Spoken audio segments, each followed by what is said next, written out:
Anies Baswedan menjawab tantangan dalam menjaga kerukunan dalam bernegara pada pertanyaan sesi 2 debat Pilpres 2024. Menurutnya, kerukunan bisa dijaga dengan adanya penegakan hukum dari pelanggaran yang berpotensi merusak kerukunan.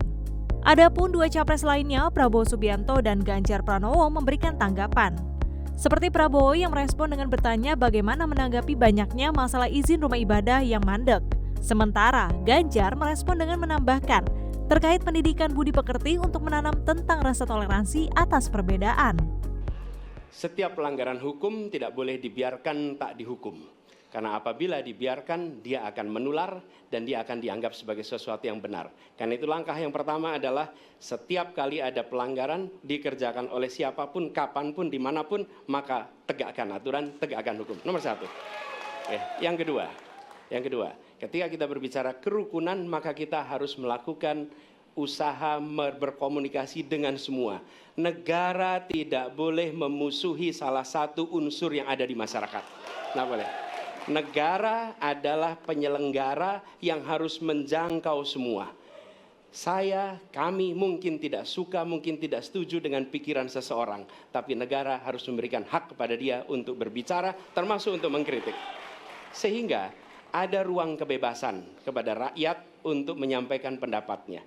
Jadi kita harus sadar, negara bukan mengatur pikiran, negara bukan mengatur perasaan, negara mengatur tindakan. Di situ kita atur. Dan bila melanggar, maka itu dilakukan tindakan penegakan hukum. Lalu ketika sampai kepada usaha untuk menjangkau semua, pasti komunikasi dilakukan. Tapi selalu saja ada peristiwa pelanggaran, ada peristiwa kekerasan, dan seringkali rakyat tak tahu kemana harus melaporkan. Dan ketika mereka berhadapan dengan pihak lain, seringkali mereka membutuhkan bantuan hukum. Karena mereka berhadapan dengan berbagai unsur yang ada di masyarakat. Karena itu kami merencanakan membuat sebuah program yang disebut sebagai online untuk pelayanan pengacara gratis. Jadi ini adalah online pelayanan gratis. Yang kami sebut sebagai, istilah yang kami gunakan adalah Hotline Paris. Itu namanya kira-kira. Nah, dengan cara begitu, maka rakyat mengalami masalah bisa minta tolong kepada negara untuk didampingi pengacara dari negara. Terima kasih. Baik. Terima kasih. Dan selanjutnya kami persilakan kepada calon presiden nomor urut 2 untuk menanggapi jawaban dari calon presiden nomor urut 1. Waktu Bapak 1 menit dimulai dari sekarang. Saya kira yang sangat dirasakan oleh banyak kelompok, terutama kelompok minoritas, Pak. Saya ingin tanya bagaimana tanggapan Bapak tentang keluhan adanya kelompok-kelompok minoritas yang ingin membuat tempat ibadah tapi sangat sulit karena faktor-faktor yang dipersulit oleh birokrasi dan sebagainya. Masih ada waktu, Bapak? Cukup. Sudah cukup? Baik, terima kasih.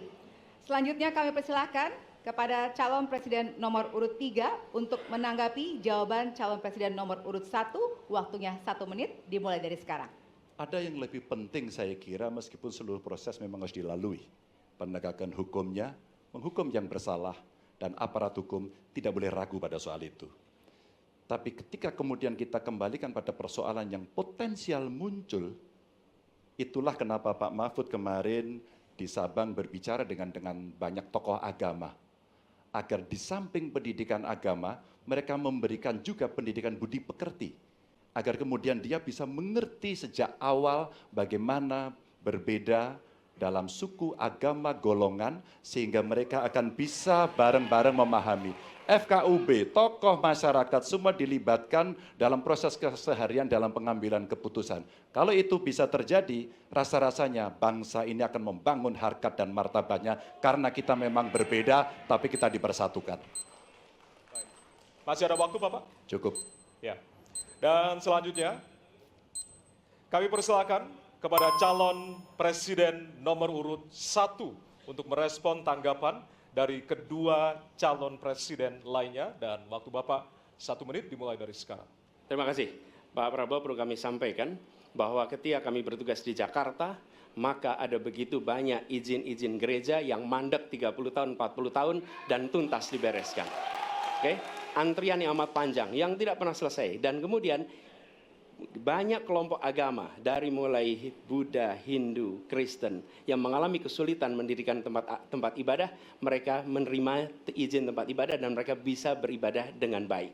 Dan kalau boleh saya laporkan, dalam sejarah Gubernur Jakarta yang paling banyak memberikan izin rumah ibadah adalah Gubernur Anies Baswedan. Termasuk ketika umat Islam mau mendirikan masjid dan tidak bisa mendapat izinnya, saya bicara. Ketika umat Kristen mau mendirikan gereja tidak bisa mendapatkan izin dari masyarakat, saya bicara. Dan semuanya akhirnya mendapatkan izin untuk bisa beribadah. Terima kasih.